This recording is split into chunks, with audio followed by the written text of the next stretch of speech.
moi, je faisais Taïwan, Philippines, Inde, Sri Lanka, beaucoup. J'ai aussi fait Thaïlande, Birmanie, donc je faisais plusieurs pays.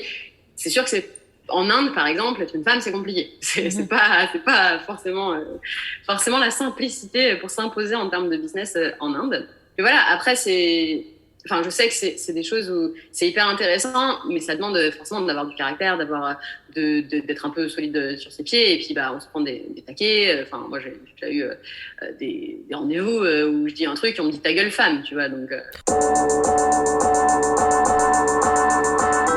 Bonjour à tous et bienvenue sur Fille Expat, le premier podcast francophone qui donne la parole aux femmes expatriées aux quatre coins du monde. Je suis Kelly Barichello et à travers chaque épisode, je te partage la conversation que j'ai eue avec une femme inspirante qui a osé sauter le pas de l'expatriation. On va te faire découvrir une nouvelle destination, un mardi sur deux, en échangeant en toute transparence sur le ressenti de chacune avant le départ, mais aussi une fois sur place. On va également tenter de comprendre les différents challenges que chaque pays peut avoir et te donner des réponses aux questions que tu te poses peut-être si toi aussi tu souhaites t'expatrier. Chaque discussion se veut authentique et on l'espère va rassurer les familles qui, eux, sont restées dans leur pays d'origine. Surtout que dans cette saison 5, croyez-moi, c'est dans des pays vraiment atypiques que j'ai décidé de t'emmener. Si vous souhaitez rejoindre les coulisses de Fille Expat, je vous invite à vous abonner au compte Instagram. Le lien se trouve directement dans la description de chaque épisode. Allez, embarquement immédiat, très bonne écoute! Salut à toi qui as décidé de glisser un épisode de Fille Expat dans tes oreilles aujourd'hui. Tu vas vite le comprendre, on pourrait qualifier mon invité du jour comme serial expat. À seulement 29 ans, Cécile me donne l'impression d'avoir déjà vécu plusieurs vies. Ses multiples expatriations lui ont beaucoup apporté en développement personnel, mais vous allez le voir, c'est la planète qui en subit les conséquences. Et aujourd'hui, à travers ce témoignage, Cécile et moi, nous aimerions te sensibiliser à prendre en compte ton bilan carbone lorsque tu prépares ta future expatriation ou voyage, bien sûr. Bonjour à toi Cécile. Bonjour. Tu vas bien ? Je vais très bien, merci. Et toi ? Eh ben merci. Je te remercie beaucoup d'avoir accepté l'invitation pour passer dans Fille Expat. C'est avec plaisir, hein. C'est un sujet que je connais bien et qui me passionne, donc toujours avec plaisir d'en parler. Trop bien. Alors, je vais te proposer, si tu le veux bien, comme tu as beaucoup d'expérience d'expatriation, on ne va pas rentrer dans les détails aujourd'hui de chacune d'expatriation, mais on va quand même essayer de comprendre ce que chacune t'a apporté.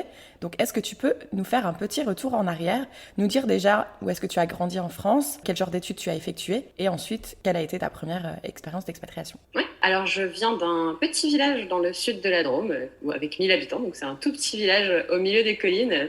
Donc je suis pas née là-bas, je suis née à Orange, mais j'ai été dès mes quelques premiers jours, j'ai vécu là-bas et ma mère y habite encore. Donc voilà pour d'où je viens. Et donc j'ai grandi là-bas jusqu'à mes 14 ans. Et en fait, j'ai toujours été assez curieuse d'un petit peu d'aller voir ce qui se passait ailleurs que dans mon beau village, qui est un très très beau village, d'ailleurs je vous le conseille, qui s'appelle Saint-Racitu, si jamais vous voulez aller voir. Et donc déjà pour le lycée, je voulais déjà pas être dans un lycée proche de chez moi, donc j'ai déjà, je suis pas partie en expatriation à l'époque, mais je suis partie quand même à peu près 3 heures de train de chez moi en internat pour faire un sport études équitation. Donc c'était la première fois que je partais de chez mes parents vraiment, et donc là j'avais 14 ans. Donc c'était un peu le super. Tout début, on va dire, de cette envie de toujours aller voir plus loin ce qui se passe ailleurs et de connaître d'autres choses que l'endroit d'où je viens. Donc ça a commencé tôt, on va dire. Ouais, c'est quand même assez jeune, 14 ans. Ouais, c'était assez jeune. C'était, du coup, dès 14 ans, je prenais le train toute seule pour aller jusqu'à Lyon, puis ensuite jusqu'à Villefranche-sur-Saône. Et donc ouais, après, ça apprend à se débrouiller et tout ça. Et puis on apprend à être dans des endroits avec des gens qu'on connaît pas du tout, dans d'autres circonstances. Et puis j'ai rencontré des gens en fait de plein d'endroits différents de la France, parce qu'on venait pas tous du même endroit. Ce qui était intéressant, même si c'était que à l'échelle de la France, de voir qu'en fait il y avait plein de gens qui venaient d'autres endroits et qui avaient d'autres points de vue. Donc ça, c'était pour mon lycée. Et après mon lycée, donc j'ai fait sport études d'équitation et je savais pas trop ce que je voulais faire dans la vie, comme beaucoup de gens au lycée.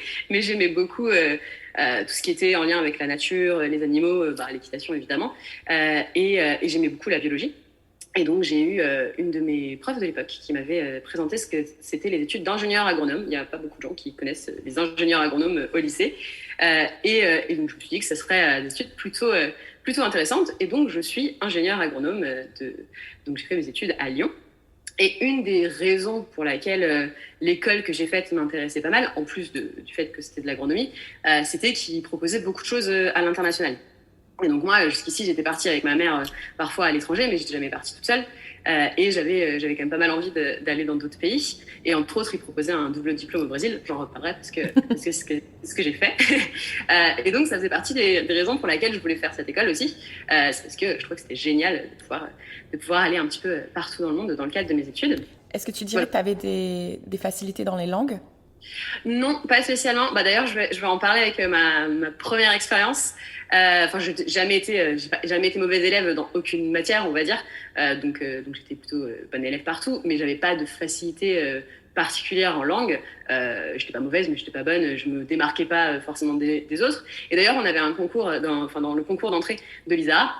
On avait dedans une partie sur l'anglais pour qu'ensuite ils nous classent dans des groupes et on était par groupe de niveau, donc ils faisaient 1, 2, 3, 4. Moi j'étais dans le niveau 3, donc c'est-à-dire que les meilleurs c'était le 1, ensuite t'avais les 2, moi j'étais dans le 3. Moi j'étais dans le 4. Voilà, donc j'étais pas au top de ma promo en termes de langue. Mais ça n'empêche pas de pouvoir voyager au final. Et justement, donc en rentrant à l'ISARA, notre premier stage, c'est ce qui s'appelle un stage de découverte. Donc c'était notre première année et on est très très libre en fait sur le choix de ce stage parce que le but c'est juste d'avoir soit des plantes, soit des animaux, soit les deux là où on va et donc moi plutôt comme je connaissais déjà bien le milieu agricole parce que je viens on va dire un petit peu d'un endroit un peu perdu où il y a des animaux, j'ai passé mon enfance dans les collines avec des chèvres, enfin voilà, je connaissais quand même déjà bien l'agriculture, donc plutôt que de découvrir l'agriculture je me suis dit que ça serait sympa d'aller découvrir un autre pays. Et donc, mon premier stage, j'avais 18 ans sur ma première année de l'ISARA et je suis partie en Angleterre pour entraîner des chevaux, puisque j'ai fait d'équitation depuis très longtemps. Donc, j'ai pris un domaine où j'étais à l'aise et où je savais que j'allais m'éclater, mais avec ce petit challenge de partir en Angleterre. Donc là, je suis restée 2 mois en Angleterre où je comprenais pas grand-chose à ce qu'on me racontait. Mais en fait, c'est, je pense aussi là que j'ai vraiment commencé à me passionner par les langues et à comprendre qu'une langue, c'est pas juste un truc, bon, c'est relou, il faut apprendre, il y a du vocabulaire, et puis tu passes des heures à faire ta grammaire, mais qu'en fait, ça te permet de communiquer avec des gens, ça te permet d'accéder à leur culture, ça te permet d'avoir, en fait, quand tu es dans un pays et que tu parles pas la langue, t'as pas de vie sociale. Donc voilà, ça m'a appris à aimer les langues, et puis ça m'a appris à les apprendre d'une autre façon aussi, qui est pas autant sur le papier, mais en fait de discuter avec les gens, ça m'a aussi permis de voir que c'est pas parce qu'on fait des erreurs qu'on peut pas parler une langue et je pense que ça a décoincé beaucoup de choses cet âge-là à ce moment-là pour me sentir plus à l'aise et plus légitime pour parler une autre langue et dans ce cas-là l'anglais. Et puis ça m'a aussi confirmé que c'était assez fascinant en fait de rencontrer des gens d'autres pays. Moi je suis arrivée, j'avais 18 ans, je suis arrivée toute seule avec ma valise, je connaissais personne, je savais pas où j'allais et ça a été une expérience assez exceptionnelle. Donc voilà, ça a confirmé mon envie de faire ça. Ensuite, après ça, on avait notre stage de deuxième année, on était obligé de le faire en France, donc moi j'avais essayé de le faire à l'étranger, mais on m'a pas laissé. Donc je l'ai fait en France, mais ensuite l'année suivante, donc j'avais 20 ans à ce moment-là, je suis partie au Vietnam avec plusieurs autres personnes, on était 6 de mon école à partir au Vietnam pendant 3 mois pour un stage, donc là on était en stage en recherche. Et donc c'est une culture qui est vraiment très différente. L'Angleterre, c'était, on va dire, en termes culturels, un peu plus proche de nous. Au Vietnam, on était vraiment sur une culture très, très différente, sur des pays que je connaissais pas du tout, parce que j'avais jamais été en dehors d'Europe avec ma mère. Donc c'était vraiment la première fois, on va dire, que je sortais d'Europe comme ça. Et on était donc sur le campus, on était 6 à être logés sur le campus. Et ce qui était assez drôle, c'est que sur ce stage-là, donc, avec mes potes, on avait l'occasion de rencontrer des étudiants. Et moi, donc, j'ai fait très vite du taekwondo avec des étudiants vietnamiens. J'avais 2 amis à moi qui l'ont fait au début, puis après ça les a saoulés parce que ils parlaient que vietnamien, etc. Et moi par contre je l'ai fait tout le long. Et du coup j'étais très très souvent avec des Vietnamiens. Je suis partie chez eux, je suis allée dans leur famille, etc. Et ce qui était drôle, c'est que pour le coup le vietnamien, faut s'accrocher. Ouais, là, t'apprends pas ça en une semaine, quoi. Non, et donc mes amis, des fois, ils me disaient, mais je comprends pas comment tu fais, tu passes des heures avec eux, enfin, comment tu fais pour kiffer en fait, parce que je comprends rien. Et moi, j'adorais ça, et je me disais, en fait, c'est pas grave, parce que je trouve des moyens de te comprendre, même quand tu parles pas la même langue. J'ai des super amis, où on n'a pas beaucoup de vocabulaire en commun, mais tu te comprends, tu trouves des moyens d'interagir, etc. Et ça aussi, je pense que ça a été une grosse découverte de comprendre que c'est pas parce que tu parles pas une langue que tu peux pas communiquer avec les gens, et que en fait il y a plein de façons de communiquer entre les gens, et que en plus il y a énormément de gens dans le monde qui sont extrêmement gentils et qui vont essayer de t'aider, tu vois. Vraiment essayer de t'aider à t'intégrer à leur pays, à comprendre leur culture et tout, alors qu'on a des différences énormes. J'ai eu des discussions hyper intéressantes avec des amis vietnamiens. C'est là que les mains deviennent très importantes, je trouve, soit pour essayer de montrer des signes, ou soit même faire des dessins. Moi, je me souviens souvent, je faisais des dessins pour essayer de... Ah oui, les mains, les expressions, les mains et ton téléphone aussi, parfois pour montrer des photos de quelque chose. Mais en fait, on trouve toujours des moyens. C'est ça qui est assez ouf, c'est qu'on trouve toujours des moyens. Donc ça, ouais, c'était aussi assez dingue. Et puis découvrir l'Asie, c'était, le Vietnam est donc un des pays d'Asie. C'était aussi, j'ai adoré ça. C'est une culture qui est très différente. Et en même temps, du coup, tu apprends des autres façons de faire. Je me rappelle qu'on pétait un câble avec mes potes des fois, parce que sur le sujet de stage, on travaille avec plein de Vietnamiens. Au début, on pétait un câble parce que ça allait hyper lentement par rapport au rythme qu'on avait nous d'habitude. Et en fait, tu apprends qu'il y a d'autres façons de travailler, et c'est pas parce que toi, tu penses que c'est comme ça qu'il faut faire que c'est le mieux, et qu'il y a d'autres façons de fonctionner qui fonctionnent aussi, qui ont d'autres avantages, etc. Et du coup, c'était hyper intéressant en fait d'avoir ce process. Au début, tu es plutôt énervé, puis en fait, tu apprends à prendre du recul et à observer, à comprendre, et à voir que en fait, tu n'as pas la vérité absolue, et s'il y a des gens qui font autrement, c'est qu'il y a des raisons. Et donc ça, c'était vraiment hyper cool. Après, je suis rentrée du Vietnam, un petit aparté sur la partie rentrée du Vietnam, je me rappelle que ça a été un peu un des chocs après le Vietnam, de revenir en France, parce que tu es aussi dans un pays où il y a beaucoup de pauvreté, mais où les gens s'entraînent énormément. Tu es dans un pays où tu as des problèmes qui sont assez conséquents en termes de sous-nutrition, en termes de même des familles. Moi, quand je dormais dans les familles, on était à 20 couchés par terre dans le salon, et c'est la façon normale de le faire, et eux, ils s'en plaignent pas. Au contraire, ils ont une union de fou dans leur famille. Et puis là, tu reviens en France et t'as je sais pas qui te dit « Ouais, mon voisin, je pète un câble parce qu'il a mis trop fort la télé. » du coup, tu vois, je me rappelle avoir eu un peu ce choc de ok, on râle vraiment pour des trucs. Je vais rebondir là-dessus parce que je suis partie en Thaïlande en voyage où justement aussi j'avais été dormir dans des familles, et je me souviens mon retour aussi, c'est ce qui m'avait marqué parce que du coup, en plus il y avait eu des inondations, etc. Et puis je voyais les jeunes, ils jouaient dans l'eau, enfin ils étaient vraiment... Et ce qui m'avait surtout marqué, c'était de voir le nombre de sourires sur les visages des gens, mais tous ils sourissent alors que comme tu le dis, ils ont pas grand-chose. Et tu rentres en France et pareil, je me disais mais on se plaint pour des broutilles. Après, tu vois, je comprends qu'on a tous des contextes différents, et il faut essayer de réadapter un peu la chose. Mais pareil que toi, ça m'avait... je me disais, non, mais les gens, il faut arrêter de se plaindre parce que franchement, vous vous rendez pas compte de la chance qu'on a, quoi. Bah, tout à fait. Et en fait, effectivement, on a le référentiel dans lequel on vit. Et du coup, c'est pour ça aussi que je trouve qu'il y a un côté hyper intéressant de partir dans des pays comme ça, de faire de l'humanitaire, des choses comme ça, parce que ça te permet aussi de te rendre compte que toi, tu as, de l'apprécier beaucoup plus, et aussi de relativiser sur plein de choses. Et en fait, je trouve que c'est très très précieux cette expérience-là quand t'es jeune, parce que ça te permet de comprendre plein de choses et de prendre énormément de recul en fait sur ce qu'on a, et en fait même des fois on a trop et on s'en rend pas compte. Carrément. Donc, c'était assez intéressant, et je pense qu'il y a beaucoup de gens à qui ça arrive en fait. Si t'as vraiment vécu au contact des gens du pays, si t'es venu en touriste en mode Club Med, t'as pas cette impression, mais si t'as vraiment vécu avec eux, je pense qu'il y a beaucoup de gens quand ils reviennent en France, en Europe, etc., ils se disent on abuse un peu, tu vois, sur nos problèmes. Moi, je me souviens une fois mon papa qui râlait parce qu'on était allé en Italie et que la douche du logement qu'on avait loué était trop petite. Et là, je me dis, mais en Thaïlande, ils ont la douche au-dessus du toilette tellement c'est petit. Et toi, tu plains parce que t'as une douche qui est trop petite. Au moins, mais on a une douche. Ouais, petite anecdote sur la douche quand même. J'étais allée chez des amis au Vietnam, et donc je lui dis je vais aller me doucher. Elle me montre la douche, donc je rentre, je regarde, il n'y a pas de douche, il n'y a pas de pomme de douche en fait, littéralement. Donc j'étais un peu comme une conne, je ressors et je dis je comprends, je suis censée me doucher comment en fait? Je me sentais débile, hein. J'étais juste, je comprends pas. Et en fait, ils avaient juste un gros seau d'eau où tu avais une espèce de coupelle et tu te versais l'eau dessus, quoi.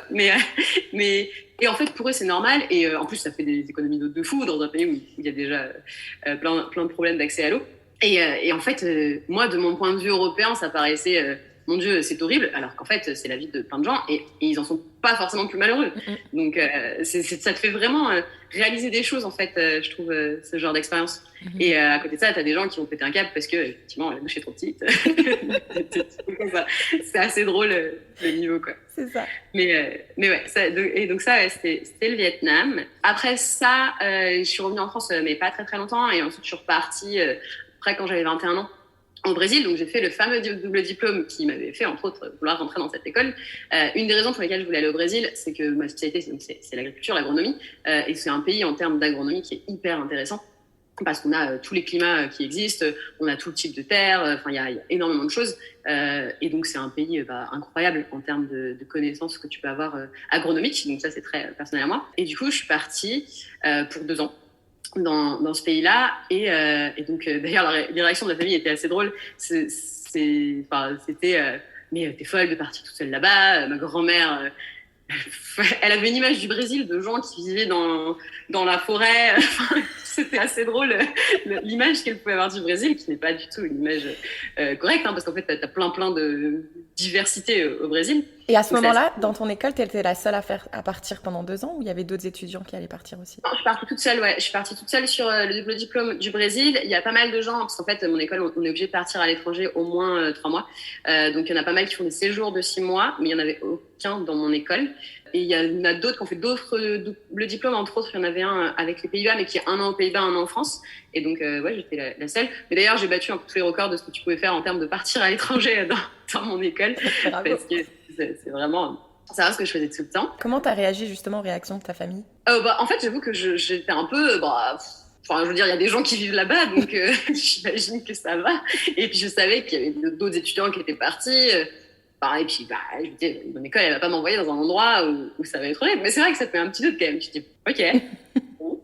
Après, j'ai jamais été très peureuse et du coup, voilà.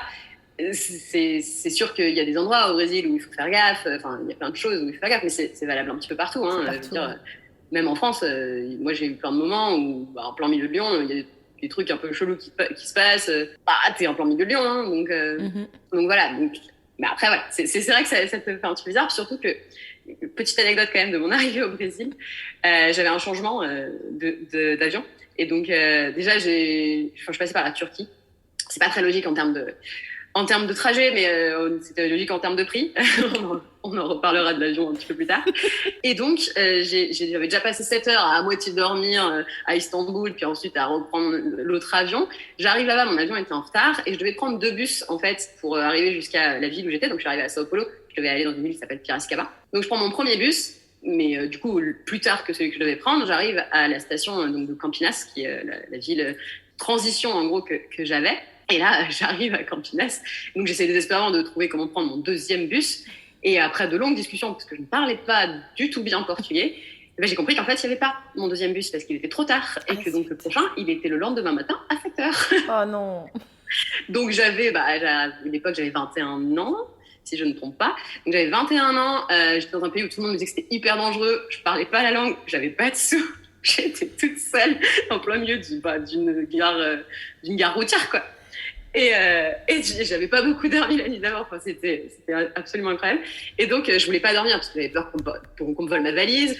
Genre, je n'osais pas sortir de la gare en pleine nuit parce que je me disais, en plus, ça doit craindre. Et puis, je sais pas si j'arriverais à trouver un endroit. Puis, j'avais pas encore. Maintenant, j'ai l'habitude de trouver des hôtels, des machins. Puis, t'as plein d'applis, voilà. Mais là, j'étais complètement perdue. Donc, j'étais toute seule dans ma petite gare routière. Donc, j'ai passé toute la nuit éveillée à pas vouloir m'endormir parce que j'avais trop peur. Mais c'était trop mignon parce qu'il y avait un gardien de la gare routière qui m'a vue et qui a dû avoir un peu pitié de moi et qui m'a mis un petit café. Oh. C'est trop mignon. Pour que je résiste à ma nuit. Et donc voilà, ça c'était ma première journée au Brésil. Donc voilà, c'était... Eh ben dis donc. C'était un peu difficile. J'ai fini par arriver à bon port, il ne m'est rien arrivé dans l'histoire. Mais voilà, c'est l'expatriation, il y a aussi des petits moments comme ça où tu te sens un peu seule. Puis en plus, je voulais pas du tout appeler ma mère, parce que je me suis dit, si j'appelle ma mère, elle va mourir de peur, tu vois. Genre, si elle sait que sa fille est toute nue dans une gare routière au Brésil, ça va pas aller. Donc en plus t'es très très seule parce que tu t'en parles pas trop aux gens parce que tu te dis tout le monde va paniquer, ça va pas aller. Donc ouais, c'était t'en parles après en rigolant une fois que c'est passé et que tout va bien. Ouais, sur le moment tu rigoles beaucoup moins. C'est ça. Mais voilà, ça fait partie des petits aléas de l'expatriation. Ceci dit, malgré ce départ un peu compliqué, j'ai passé 2 années absolument incroyables au Brésil. Au Brésil, je vivais avec donc 12, on était 12 dans la maison, donc 11 brésiliennes et moi. Et si tu veux, c'était une maison, il y avait que 3 chambres, donc on était plusieurs par chambre. Au début, j'avais une chambre qu'avec une autre, et après, j'avais une chambre où on était 4 avec des lits superposés et tout. C'était assez marrant parce que tu t'imagines pas ça en fait. En France, les gens ont en général une chambre individuelle, même en tant qu'étudiant. Et d'ailleurs, je me rappelle, ma mère était venue me voir et elle me disait, mais je comprends pas comment tu fais pour vivre comme ça, et tout ça. Donc c'était très drôle parce que ça lui paraissait tellement comment tu peux te sentir bien en fait? T'as pas d'intimité, t'as pas de confort et tout ça. Et en fait, moi, je me suis éclatée pendant 2 ans. C'était une expérience incroyable. J'ai connu des gens incroyables. J'ai une attache très très forte avec le Brésil aussi parce que je pense que c'est des années où tu te construis énormément. Et du coup, c'est vraiment un pays qui me tient énormément à cœur et où j'ai vraiment vécu comme une Brésilienne pendant 2 ans. Quand je vais au Brésil, on pense que je suis brésilienne. J'ai vraiment pris tous les codes de cette culture-là. Je connais beaucoup l'histoire du Brésil, les musiques traditionnelles du Brésil, tout ça, tu vois. Donc c'est vraiment un pays que j'ai énormément intégré. Et d'ailleurs, pendant très longtemps, je voulais aller vivre là-bas sur le long terme. J'expliquerai après pourquoi je ne vais pas le faire a priori. Mais du coup, c'est quoi la vie au Brésil? Parce que moi, je les vois comme des personnes qui aiment bien faire la fête, profiter du moment présent, très social, avec beaucoup de gens. Mais du coup, est-ce que tu étudies là-dedans? Alors, effectivement, c'est des gens qui aiment beaucoup faire la fête, qui sont très. Quand tu rencontres des gens, tout de suite, ils vont te faire un câlin et tout, qui ont une proximité très très rapide. D'ailleurs, ça traumatise beaucoup d'expats français, hein, parce que pareil, ça c'était une des expériences un peu bizarres. La première semaine, j'ai une des filles qui est en train de prendre sa douche et qui m'appelle, donc je me dis qu'elle a oublié sa serviette, tu vois, donc je me dis il faut que je lui apporte une serviette. Donc j'arrive, je dis qu'est-ce qu'il te faut et tout, elle me dit non, c'est juste pour discuter, assieds-toi et discute. Elle est en train de prendre sa douche. On n'a pas ce rapport-là. Mais tu sais que moi j'ai une très bonne amie brésilienne. D'ailleurs, c'est trop drôle parce que je vais manger avec elle ce midi après l'enregistrement. Et pareil, quand je suis arrivée aux États-Unis, j'étais partie avec elle et une de ses copines brésiliennes. On était parties en week-end ensemble et elles avaient fait un truc comme ça où tu vois, elles se promenaient dans la chambre toute nues comme ça. Moi j'étais ok. Ah non, mais complètement. Hein, aucun complexe. C'est très très libre. Et du coup, c'est vrai que quand t'as pas l'habitude, moi ça me dérange pas. Et puis ça m'a aussi, tu vois, tu comprends qu'il y a d'autres façons d'interagir. Et en fait, c'est aussi très très cool et beaucoup plus relax dans un certain sens. Et donc effectivement, ouais, c'est des gens très très relax pour beaucoup de choses. Ça fait beaucoup la fête, etc. Qui ont aussi malgré tout, qui ont un pays où il y a plein de difficultés. En fait, moi, j'étais avec des gens qui étaient de la classe moyenne. Donc, la classe moyenne, ils ont plutôt des bonnes conditions. Mais après, j'ai fait aussi des choses où j'étais dans les favelas. Je jouais au rugby à l'époque. Et avec le club de rugby, on allait dans les écoles des favelas pour les sensibiliser au rugby, pour pas qu'ils fassent que du foot et qu'ils découvrent d'autres choses, etc. Donc, tu voyais qu'en fait, c'est des écoles où t'as rien, etc.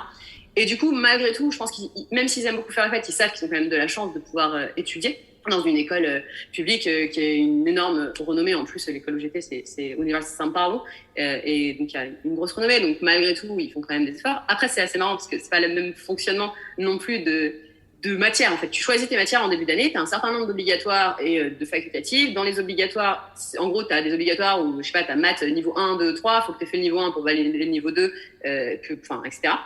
Mais par contre, tu es assez libre. Et donc, ces études qui devraient normalement mettre 5 ans, il y a des gens qui les font en 6, en 7, parce qu'ils font leur matière un peu comme ils veulent. C'est un peu à la carte. C'est un peu traumatisant pour nous au début, alors que tu comprends pas trop le principe. Pareil, des fois, ils ont trop fait la fête un jour, le lendemain, ils ont un examen, ils y vont pas. Voilà. Moi, je me serais jamais imaginé faire ça, et je l'ai jamais fait. Hein. Mais voilà, ils sont capables de faire ça, parce qu'ils referont la matière l'année prochaine. C'est très différent hein, comme façon de voir les choses. Clair. Nous, tu fais pas ça, hein, ça passe pas. Non, moi je me souviens pas avoir raté un examen parce que j'avais la gueule de bois, c'est sûr. Non, et puis moi je me rappelle, des fois, j'étais en train de réviser tout, et disait, viens, on va faire la fête et tout. Je dis, non, machin, elle dit, viens quand même, tu restes pas tard, tu pars à 2h. À 2h. Donc c'est assez drôle. Ceci dit, après j'ai quand même beaucoup étudié. Enfin, c'est vrai que de temps en temps il fallait aller à la bibliothèque parce que dans la maison c'était toujours le bordel et tout ça. Mais si j'ai bon, il faut un minimum de discipline quoi si tu vas faire tes études au Brésil. Il faut un peu de discipline et il faut pas trop se laisser tenter tout le temps à droite à gauche. ce qui peut être un petit challenge. Mais voilà, après, c'est une culture hyper chaleureuse et tout ça, et hyper agréable. Et j'adore, je suis aujourd'hui le Brésil. C'est vraiment un pays que j'aime beaucoup, quoi. Et qui a plein de problèmes, certes. Et puis, oui, au niveau agriculture, c'est quand même un pays absolument incroyable en termes de diversité de culture. Et donc, moi, je m'intéresse aussi pas mal à tout ce qui est agroécologie et tout ça. Et donc, c'est pas forcément un symbole de l'agroécologie, le Brésil, mais en fait, ils ont la capacité, parce que avec tout leur climat et la vitesse à laquelle ils peuvent cultiver des plantes, ils peuvent en fait faire beaucoup d'expérimentations. Et donc, ils ont beaucoup de choses qui se passent à ce niveau-là, et de choses qui s'essayent en agroforesterie, de combinaisons d'arbres, etc. Donc, c'est assez intéressant. J'avais aussi fait un cours sur les plantes médicinales au Brésil, avec un chaman qui venait d'Amazonie et tout ça. Enfin, t'as des trucs comme ça que tu n'aurais jamais en France. Ah, trop bien. Et quelque chose qui m'a énormément frappé sur le Brésil en termes d'études, c'est que nous, on est très théorique en France, très très théorique. Quand j'étais au Brésil, on avait beaucoup de pratiques en fait, parce que tu as des fermes de partout sur le campus, et donc tu fais 1 heure de théorie et après tu vas faire 1 heure de pratique, mais tout de suite après ta théorie quoi. Et ça c'était assez exceptionnel, et tu avais aussi la possibilité d'être en stage tout le temps. Donc moi pendant mes 2 ans, les 6 premiers mois, j'ai pas fait un stage, mais ensuite pendant 1 an et demi, j'étais tout le temps en stage. Et en fait, avant tes cours et après tes cours, tu vas au stage aussi. Et ils ont du coup un rapport qui est, certes, ils font beaucoup la fête, mais qui est au travail, à l'application de ce qu'ils apprennent, qui est beaucoup plus fort que nous. Et ça, c'est vraiment intéressant pour eux. Mais après 2 ans de Brésil, j'avoue que mon portugais était parfait, mais mon anglais l'était beaucoup moins. Les langues, ça se pratique. Et donc, quand tu ne pratiques plus une langue, tu commences à la perdre. Et donc, je voulais faire mon mémoire de fin d'études dans un pays anglophone. Et j'avais la chance d'avoir un de mes professeurs du Brésil qui est... alors sur les pâturages, donc ça va peut-être pas beaucoup parler à plein de gens, mais il y a plein de choses à faire sur les pâturages en recherche, et donc qui était spécialisé dans les pâturages, et moi je me suis beaucoup spécialisée sur ces thématiques-là, qui avait un contact en Nouvelle-Zélande dans une des écoles les plus prestigieuses, qui est Massey University, et qui a réussi à m'obtenir un stage avec un de ses professeurs, justement sur toutes des modélisations de pâturage, etc. Je ne vais pas rentrer dans les détails, parce que si vous n'êtes pas agronome, ceux qui écoutent, moi, ça va être très très chiant. J'y comprends rien. Voilà, mais du coup, j'ai eu l'opportunité de partir en Nouvelle-Zélande. Est-ce que tu as refait un passage en France ou pas du tout? Tu es partie du Brésil vers la Nouvelle-Zélande? Non, je suis partie du Brésil vers la Nouvelle-Zélande. Et ce qui n'était pas une mauvaise idée, parce qu'en termes de trajet, c'est moins long. Maintenant que tu y penses. Voilà, c'était moins long. Et donc, ouais, je suis partie directement. Et donc, je suis arrivée en Nouvelle-Zélande. Alors ça, c'était assez amusant, parce qu'en fait, tu vois, j'ai dit que le Vietnam, c'était une culture différente, le Brésil, c'était encore une culture différente. Mais à chaque fois, je m'y attendais vachement, en fait, d'avoir un peu des chocs culturels, de pas comprendre. Et ce qui a été assez amusant entre le Brésil et la Nouvelle-Zélande, c'est que la Nouvelle-Zélande, j'ai déjà allé en Angleterre, je suis européenne, je me suis pas dit que j'allais avoir un choc culturel, et de façon bizarre, j'ai eu un choc culturel en arrivant en Nouvelle-Zélande, parce qu'en fait, c'est très très différent du Brésil, et entre-temps, j'étais devenue un peu brésilienne, en fait. Mm-hmm. Et donc, j'ai eu le choc culturel qu'aurait un Brésilien en arrivant en Nouvelle-Zélande, qui était assez cocasse en tant que Française. Donc, la Nouvelle-Zélande, j'y suis restée 7 mois, et je me rappelle, la première chose qui m'a frappée vraiment, c'est au Brésil, tout le monde est hyper chaleureux, tout le temps à vouloir t'aider et tout ça. Et en Nouvelle-Zélande, non, en fait. Si tu parles pas bien anglais, si tu n'arrives pas à exprimer ce que tu veux, démerde-toi, tu reviendras plus tard. Donc, ah ouais, carrément. Ouais, alors c'est peut-être un peu moins extrême que ça, mais moi, vu que je venais de l'autre extrême, je l'ai vécu très, très fort. Donc c'était assez perturbant. Est-ce que c'est parce qu'ils sont peut-être un petit peu plus compétitifs ou pas du tout? Non, je pense que c'est juste qu'ils sont beaucoup moins dans l'expression d'émotions, etc. Et puis d'ailleurs, je pense que ça les stresse un peu, les gens très latins qui veulent te faire des câlins partout, des choses comme ça. Donc, ils sont assez réservés, ils sont pas forcément... Ils ont beaucoup plus de ce qu'on appelle les boundaries, c'est tu vois, de barrières où tu rentres pas comme ça dans les gens. Et du coup, c'est assez différent. Mais pareil, du coup, donc il y avait ça de tu parles pas trop bien la langue. Moi, je m'attendais à ce que tout le monde m'aide, et puis bon, en vrai, peut-être pas trop. Après, il y avait le fait au Brésil, tu rencontres quelqu'un, mais même si c'est la première fois, tu lui fais un câlin et tout. En Nouvelle-Zélande, ça passe moyen. Donc pareil, ça c'était assez surprenant. Et du coup, je me rappelle ce qui était assez drôle, c'est que quand je suis arrivée en Nouvelle-Zélande, comme j'avais un peu ce choc-là, j'ai pas du tout cherché les communautés de français, parce que d'ailleurs je les ai jamais cherchées où que je sois dans le monde. Mais par contre, j'ai très vite cherché les communautés latines, parce que j'avais besoin de retrouver un peu ça. Après, la Nouvelle-Zélande, c'est aussi un pays formidable, et les gens sont formidables, c'est juste que c'est pas les mêmes approches. Et du coup, comme moi je me comportais pas avec leur code, au tout début c'était un peu compliqué. Après j'ai repris attends, il faut essayer de comprendre, s'adapter, et du coup j'ai des amis néo-zélandais formidables, et il y a plein de gens formidables, et mon professeur était absolument incroyable aussi. C'est une personne incroyable de gentillesse qui est un néo-zélandais. Mais voilà, c'est vrai que ça c'était assez particulier. Et le dernier truc qui m'a extrêmement choquée en Nouvelle-Zélande, c'est quand même un pays froid, on se l'accorde, c'est quand même pas un pays chaud. Et dans l'île du Nord, où il fait quand même 0 degré l'hiver, il n'y a pas de chauffage dans la plupart des maisons. Il n'y a pas de double vitrage non plus. Donc, il fait froid.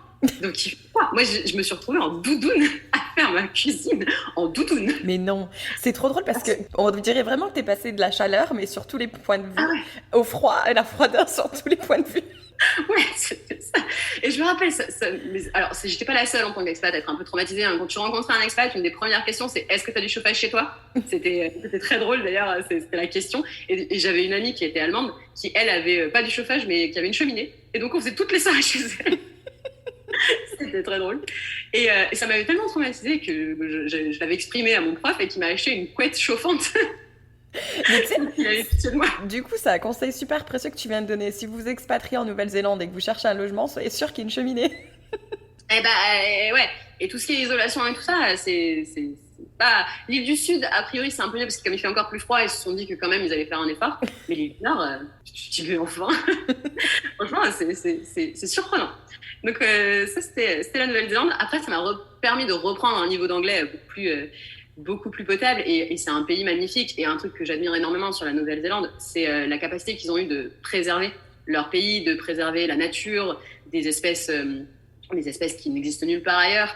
D'ailleurs, c'est un des pays les plus stricts. Quand tu rentres, tu dois déclarer tout ce que tu as. Si tu as des chaussures de ferme, par exemple, tu dois les déclarer. Et ils passent tout le monde au rayon X. Donc, si jamais tu vas passer dans la case déclarée et que tu as un truc qui ne va pas, tu te fais défoncer. Donc, si vous avez un doute, vous passez dans celle qui j'ai quelque chose à déclarer. Il vaut mieux déclarer un truc qui n'était pas utile que le contraire. Mais pareil, si tu as du bois, des trucs comme ça, parce que tu peux avoir des mythes. Enfin, bon, bref. C'est hyper strict. Et ils ont réussi à préserver la nature de façon assez hallucinante en Nouvelle-Zélande. Et tu as des espèces qui protègent énormément. Tu as beaucoup moins d'espèces invasives. Et ils font un travail assez formidable là-dessus. Et ça, c'est admirable. Et puis, c'est hyper agréable, en fait, d'avoir ça. Tu vois, des énormes arbres hyper anciens et tout. C'est assez fou. Et donc, ouais, donc ça, c'était mon expérience en Nouvelle-Zélande. Après, le petit bémol de la Nouvelle-Zélande, c'était que j'étais pas très riche à cette époque-là parce que j'étais étudiante. Et la Nouvelle-Zélande, contrairement au Brésil, ça coûte un peu plus cher. Ouais. Mais bon, après, j'ai travaillé pendant toutes mes études, en parallèle de mes études, et j'ai eu la chance, quand j'étais en Nouvelle-Zélande, que mon prof m'offre un poste, en gros, dans le labo pour faire des trucs en labo à côté de mon stage, et du coup ça m'a quand même bien aidé, mais voilà. Donc pour ceux qui n'ont pas beaucoup d'argent et qui veulent partir, vous pouvez travailler en même temps. Il y a plein de façons de travailler, mais on fait pas toujours des très bien. Parce que comme du coup c'était dans le cadre de tes études que tu es partie, est-ce que tu avais des aides de la France ou pas du tout? Ouais, alors j'ai eu pas mal d'aides. En Nouvelle-Zélande, non, parce que j'avais déjà grillé toutes les aides, mais j'ai eu beaucoup d'aides, effectivement. Après, c'est plus lié à ma région qu'à la France. Sur la France, il y a tout ce qui est Erasmus, etc., donc qui est sur l'Europe, mais qui ne concerne pas les autres pays. Et après, sur les autres pays, en général, c'est des aides propres aux régions. Rhône-Alpes aide énormément les étudiants sur ces aspects-là. Donc, on a quand même des bourses qui sont assez cool. Mais ça, voilà, je sais que pour avoir rencontré d'autres étudiants qui étaient d'autres régions, Rhône-Alpes est assez exceptionnel sur ça par rapport à d'autres endroits. On avait quand même pas mal d'avantages. Moi, je me souviens aussi, ça peut être peut-être important s'il y en a qui nous écoutent et qui veulent aussi partir à l'étranger dans le cadre de leurs études, mais il me semble que ma mairie, moi, m'avait donné une participation. En fait, je sais plus, c'était pas énorme, mais en fait, c'est des petits villages et leur fait que tu vas leur expliquer ton projet, pourquoi tu pars, etc. Il me semble qu'ils m'avaient donné un chèque qui pouvait me payer un loyer ou un truc comme ça, donc c'est quand même pas négligent, en fait. Ouais, bah, c'est clair. Il y a plein de trucs qui aident, beaucoup de solutions, et c'est vrai qu'en France, pour ça, on est pas mal lotis par rapport à beaucoup d'autres pays. Et donc voilà, tu finis par mémoire, tu finis par être diplômée. J'ai fini par être diplômée. On a du mal à arriver à la fin de mon diplôme, hein. Mais je finis par être diplômée, et donc je suis revenue en France quelques mois, mais je voulais donc repartir à l'étranger, et je voulais faire un VIE. Pour ceux qui connaissent pas, c'est volontariat international à l'étranger. Et en fait, les VIE, on peut en faire pendant 2 ans, et il faut avoir moins de 30 ans si je ne m'abuse. Et c'est des entreprises françaises qui ont des avantages particuliers à envoyer des jeunes diplômés à l'étranger, ce qui facilite en termes fiscaux, etc., tout ça, et qui permet d'avoir une expérience à l'étranger. Et donc là, sur ça, j'avais trouvé j'avais aussi trouvé un VIA qui est la même chose, mais en administration, la même chose, mais avec des administrations, donc avec, en l'occurrence, l'ambassade de France au Brésil. Donc j'avais trouvé un VIA au Brésil, dans l'ambassade de France, et un VIE à Singapour, donc retour vers l'Asie. Et j'avais le choix entre un VIE très technique, en fait, dans la même boîte, hein, dans la nutrition animale, qui est ma spécialité, et un VIE beaucoup moins technique, qui était de business developer, mais en nutrition animale, ce que je n'avais jamais fait, parce que j'avais des études purement techniques. J'ai publié et tout ça, donc c'était vraiment très technique, mes études. Et là, je me suis dit, la technique, je connais déjà, j'aimerais bien faire autre chose, donc je vais rajouter une corde à mon arc. Et donc, j'ai postulé sur la partie business development, ce que je ne regrette absolument pas aujourd'hui, parce que ça m'a ouvert beaucoup de choses. Mais donc j'ai fait ça et donc c'était marrant parce que je me suis retrouvée en Asie. On m'a dit bon bah voilà, tu es responsable de tel pays, bah voilà. Donc on m'a un peu, enfin alors, j'ai eu quand même quelques rendez-vous pour m'aider un petit peu, mais on m'a pas beaucoup aidé, on m'a pas donné de méthodologie à proprement parler, etc. Et donc je me suis retrouvée un petit peu sur le tas à être dans des pays soit où il y avait déjà des partenaires, soit il n'y en avait pas, il fallait en développer. Enfin c'était assez marrant. Et là bah du coup j'avais 24 je pense. Donc j'étais toute jeune, j'étais une femme, j'étais toute jeune, je connaissais pas vraiment ce métier-là, donc heureusement j'avais des compétences techniques qui étaient quand même pas trop mauvaises sur mes sujets, mais c'était un petit challenge. Ouais, c'est là où j'ai appris. Pardon, j'allais dire, en Asie, je sais pas pourquoi, mais j'ai cette image où si t'es une femme, il va falloir que tu fasses un effort supplémentaire dans le business pour être un peu plus respectée en fait. Ça dépend des pays. Par exemple, les Philippines, c'est un endroit où tu as beaucoup de femmes qui font beaucoup de choses, qui travaillent beaucoup dans des positions assez égalitaires par rapport aux hommes. Aux Philippines, c'est le cas. C'est pas le cas de la plupart des pays en Asie. Il y a beaucoup de pays où c'est pas le cas, où c'est beaucoup plus compliqué. Donc moi, je faisais Taïwan, Philippines, Inde, Sri Lanka, beaucoup. J'ai aussi fait Thaïlande, Birmanie. Donc je faisais plusieurs pays.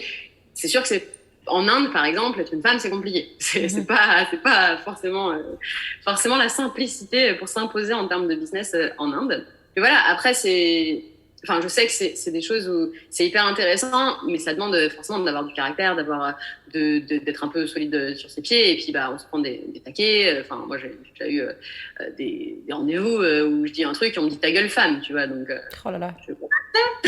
Ok. Attention, j'ai pris des cours de. C'était quoi des cours que t'as pris de tai chi? Taekwondo.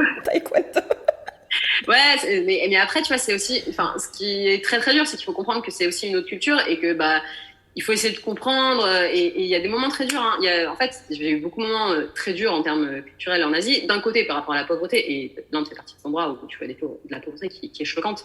De l'autre, par rapport à la position des femmes. Et moi, je suis une femme qui a toujours voulu travailler, qui a toujours voulu faire plein de trucs, être très très indépendante. Et du coup, tu vois certains trucs où c'est dur en tant que femme de dire ok, ça c'est la situation dans le pays, et tu vas pas te mettre à tout changer parce que tu peux pas en fait. Ouais, c'est clair. Et c'est pas facile. C'est pas facile, mais ceci dit, c'est aussi hyper enrichissant. Tu te construis beaucoup là-dessus, et puis t'apprends à discuter avec les gens aussi. En fait, c'est pas en leur disant c'est nul ce que vous faites que ça va changer grand-chose, mais tu discutes avec eux, tu essaies de comparer des choses qu'ils font, de machin, de points de vue, sans jamais être dans le jugement, sans jamais être d'essayer de leur faire changer d'avis en fait, mais juste d'ouvrir d'autres points de vue. Et ça, je pense que ça fait évoluer beaucoup de choses aussi. Mais c'est très difficile à faire parce qu'il faut pas s'énerver sur des choses qui peuvent être très sensibles pour toi, et donc c'est un vrai challenge. Et à côté de ça, en plus, moi, il fallait que j'apprenne un nouveau métier complètement. Donc pareil, un gros challenge. J'ai eu une expérience à un moment où en fait à Taïwan, il y avait déjà des partenaires qui existaient, mais qui avaient été choisis un petit peu pas très un peu à l'opportunité, mais pas avec une grosse stratégie réfléchie. Et il a fallu que, entre autres, je me sépare d'un des partenaires assez rapidement parce que c'est pas du tout ce qu'il me fallait.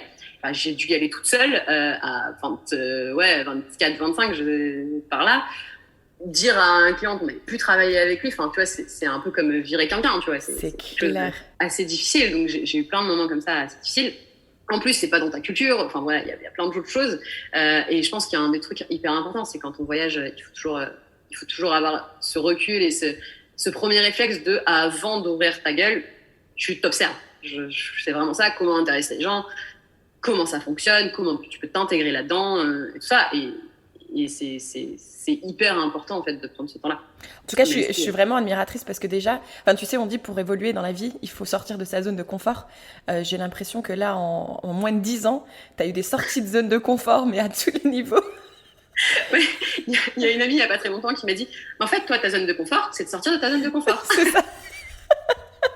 Parce que là, franchement, ouais, en plus, entre toutes les différentes cultures déjà, et puis aussi au niveau des responsabilités mais professionnelles, mais d'un côté, c'est génial parce que je pense en tout cas que ça te permet d'évoluer super rapidement. Ouais, et puis ça fait aussi ce que je fais aujourd'hui et comment je me suis construit aujourd'hui.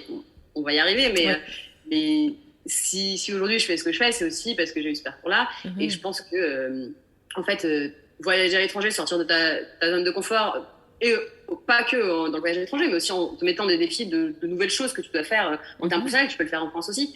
Ça te fait évoluer, mais énormément parce que tu es tout le temps en train de te remettre enfin, ça te fait évoluer si tu acceptes de te remettre en question. Je pense que ça, c'est un premier truc, c'est qu'il faut que ton postulat de base, c'est je me remets en question. Et du coup, si tu acceptes de te remettre en question, d'écouter, de comprendre, d'avoir de l'empathie, mais pas dans le sens, parce que des fois les gens ils disent j'ai de l'empathie parce qu'ils se mettent à la place des gens, mais en étant eux-mêmes, il faut se mettre à la place des gens en étant les gens, ce qui est hyper difficile. C'est-à-dire qu'il faut essayer de comprendre si tu avais la même histoire, si tu avais la même éducation, si tu avais le même environnement, si tu avais grandi au même endroit, qu'est-ce que tu penserais, qu'est-ce que tu ressentirais. C'est ça la vraie empathie. Et c'est très très difficile à faire parce que forcément tu peux pas avoir l'avis des gens. Enfin, c'est impossible, parce que toi, tu as la tienne. Et ça veut dire se séparer de ton bagage à toi pour essayer de prendre celui des autres. Et en fait, tu ne le feras jamais parfaitement, mais essayer d'être dans cette démarche, essayer de tout le temps faire ça, je pense que ça te fait évoluer énormément et ça te permet, toi, de pas rester enfermé dans des croyances, de pas rester enfermé dans des trucs où tu te dis « Non, mais c'est comme ça qu'il faut faire et c'est pas autrement ». Et même, des fois, des choses qui te bloquent toi-même, en fait, qui t'empêchent d'avancer, tu vas les débloquer parce que tu vas avoir d'autres façons de faire. Ça veut pas dire que tu vas faire la même chose que les autres façons de faire, mais ça va te donner d'autres points de vue qui vont te permettre de faire évoluer le tien. C'est clair. Et du coup, c'est hyper intéressant et c'est un des avantages, on va dire, de voyager. Et après, moi, j'ai toujours voyagé en vivant dans les pays, en travaillant avec les gens, ce qui est très, très différent de voyager en tourisme. Hein. C'est pas du tout le même genre de voyage. Voyager en tourisme, moi, personnellement, c'est pas quelque chose que j'aime parce que je trouve que c'est joli. Mais c'est pas ça, en fait. Voyager vraiment, c'est pas ça. Comprendre une culture, comprendre un pays. Des jolis paysages, on en a partout. Mais voyager pour vraiment connaître profondément des gens, des cultures, c'est ça qui fait grandir énormément. Oui, puis il faut rester une certaine durée, quoi. C'est pas 2 semaines. Des fois, non, c'est clair. En 2 semaines, tu comprends rien. C'est impossible. Et puis, il faut vraiment être en contact avec les gens et passer du temps avec eux. Et c'est fascinant, pour le coup. Et puis qu'est-ce qui m'a fait partir d'Asie? Donc en Asie, j'ai fait le Singapour, après j'ai fait le Vietnam, mais j'étais dans la même société, donc j'avais le même poste, c'est juste qu'on avait changé nos bureaux. J'ai énormément le Vietnam, donc c'est un pays aussi où j'ai beaucoup aimé vivre. Et puis au bout de quelques années, il y a en l'occurrence mes grands-parents qui ne se faisaient pas jeunes. Il y a aussi beaucoup de choses. Je suis arrivée à un âge où il y a des gens qui ont des enfants, qui se marient, tout ça. Et on rate beaucoup de choses quand on est expat. Moins quand on est jeune, de plus en plus quand on grandit. Et l'éloignement avec la famille, ça peut être compliqué. Et en l'occurrence, mes grands-parents ont commencé à être malades. Et donc, je voulais rentrer en Europe pour pouvoir facilement être avec eux. Et donc là, j'ai trouvé un poste en Espagne, donc basé en Espagne. Donc, je suis du sud de la France, donc c'est plutôt pas trop loin. Et donc, je devais revenir en février, donc fin février 2020. Et ma grand-mère est morte le 1er janvier 2020. C'est-à-dire que je devais revenir, je savais que je devais revenir. Et ça faisait un moment que j'avais pas forcément vu ma grand-mère. Une des raisons pour laquelle je voulais revenir, c'était de pouvoir la voir, de passer du temps avec elle, justement avant qu'elle parte. Et elle est morte le 1er janvier. D'ailleurs, c'est une très mauvaise date pour perdre quelqu'un, je vous le dis, parce que tout le monde est en train de vous souhaiter la bonne année. Et vous n'avez pas une très bonne année qui commence. Non, c'est clair. Et ça a été très dur d'être dans cette situation-là où j'ai pas pu aller à son enterrement. J'avais un voyage professionnel le 3, donc à son enterrement, j'étais dans une chambre d'hôtel. J'avais passé la journée à faire la transition en fait pour mes clients avec la nouvelle personne qui m'a remplacée. Donc il faut être vachement énergique. C'est hyper stratégique comme moment. Donc c'est un moment où tu peux pas trop te permettre de pas aller bien et tu l'as qu'une fois. Tu vois, tu peux pas vraiment le reporter. Donc t'es obligé de faire ça bien. Et les soirs, moi, j'étais dans ma chambre et je pleurais toute la soirée. J'ai écrit un poème pour ma grand-mère pour que ma mère le lise à l'enterrement. Et c'était très très dur ces moments-là. Et c'est vrai que ça, c'est un des prix qu'on paye quand on est expat. Ces moments-là, ils sont très durs et on les anticipe pas forcément au début, mais ils font partie de la vie d'expatrié. Et en fait, on peut pas le changer. Quand tu es à des milliers de kilomètres, c'est très très compliqué. Et ouais, donc ça a été un des moments très très durs, je pense, un des moments les plus durs de toute mon expatriation, parce que j'ai eu plein de moments très très galères, plein de trucs, mais ça, émotionnellement, c'était très lourd. Je suis revenue en Espagne du coup, donc en fin février, et là, donc je devais être en Espagne normalement, et là on a eu notre cher Covid qui est arrivé, et donc je venais juste de faire ma formation en fait pour mon nouveau poste. Et là, je vois qu'ils vont fermer toutes les frontières, donc j'appelle ma boîte pour leur dire qu'est-ce que je fais. Et ils me disent rentre en France, parce que moi j'avais pas d'appart. J'étais dans un Airbnb, j'avais pas d'appart. On savait pas du tout ce que ça allait donner. Ils fermaient toutes les frontières, donc ils m'ont dit rentre en France si tu peux, et on verra après. Donc je suis repartie chez mes parents. C'était une entreprise espagnole du coup, ou ça restait une entreprise française? Entreprise française. En fait, j'ai toujours travaillé pour des entreprises françaises pour développer leurs activités à l'étranger. À l'étranger, ok. Ouais, donc il connaît. Enfin, la raison pour laquelle je pose la question, c'est qu'il savait quand même. Enfin, tu vois, t'es française, t'as personne en Espagne. Enfin, ils ont. J'ai plus envie d'utiliser le mot empathie maintenant, mais en quelque sorte, si, parce que du coup, ils comprennent. Oui, Mais oui, du oui, coup, tout à le fait. retour chez les parents. Bah, alors, chez ma mère, pour être précise. Ok. Donc, je l'ai dit, je suis partie, j'avais 14 ans de chez ma mère. Et donc là, c'est quoi? C'est 26, un truc comme ça, 26 par là. Et donc, retour chez ma mère, après plus de 10 ans à ne pas être chez elle. Et voilà, c'est déjà la fin de la première partie de ce témoignage. Libre à toi si tu as le temps de pouvoir écouter la suite. Je te l'ai déjà mise en ligne.